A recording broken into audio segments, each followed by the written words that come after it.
This is my poetry. I won this hat in a competition in Sydney, and there were 5 of us down there, and the prize was winners take all, $5,000, and I won the hat. And Jack Drake, a mate of mine from Stanthorpe, he won the $5,000. They give him a hat too, but no, he deserved to win. He was pretty good, bastard. All right, I'm going to do a poem for you, and it arose from a newspaper article about a bloke in New Zealand who got arrested, found himself in court on a charge of sexual assault. Apparently he was riding around on a push bike pinching ladies on the bum. Then he'd take off on the push bike and couldn't catch him. Anyway, his solicitor got up and said, "My client has a few problems, Your Worship," and His Worship agreed and sent him for counselling. I thought it's too good to miss, so I wrote this poem, and it's called The Ballad of Peddling Pete. Now Peter had a problem, and no one quite understood, so he kept it mainly to himself and did the best he could.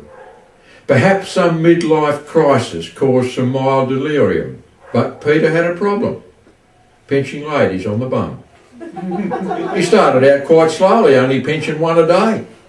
But that daring gave him such a buzz he couldn't stay away. And then he got a push bike. He was really on a roll, and he pinched away with gusto as this fetish took control.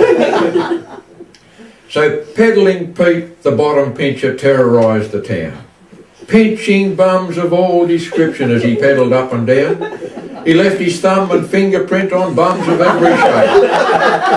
And on his trusty push bike, he'd make good his escape. But everyone makes one mistake, and Pete was no exception. And thinking he could not be caught was simply self-deception.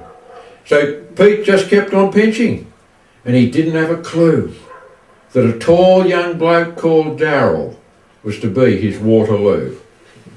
Now Darryl, the cross-dresser, who was Darlene after dark, used to work a patch of footpath off the main street near the park. He or she was 6 foot tall and wore her miniskirt with flair, knee-high boots and leather top and a wig of bright red hair. And as she waited for some kinky thrill to come her way, Peddling Pete came round the corner with his fingers set to play.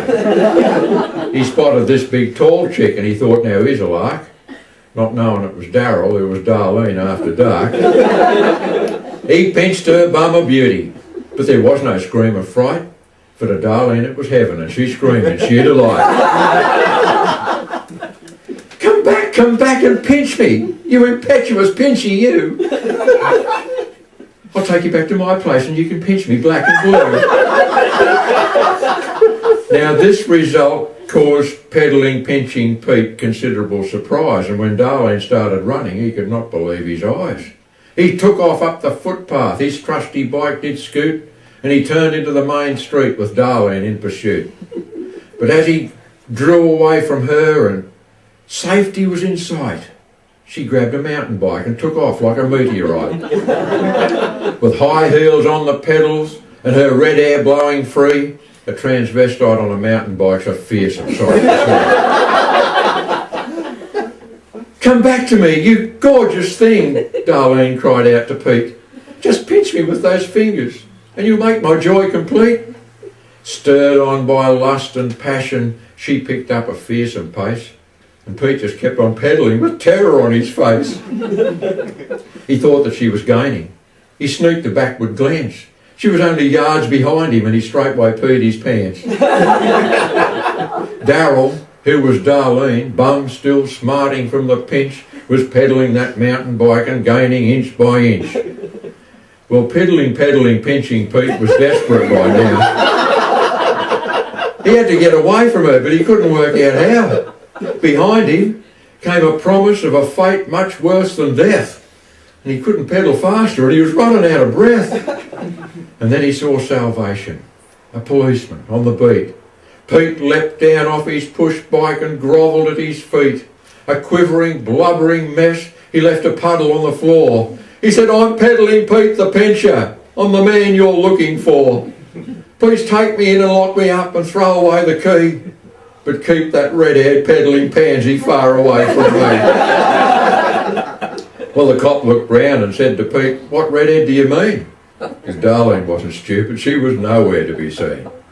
Well, Pete got put in rehab. And with counselling and care, he was breaking off this fetish. Pinch a bum? He wouldn't dare. Pete's a model citizen. He don't give bums a second glance. But every time a redhead speaks to him, he has to change his pants.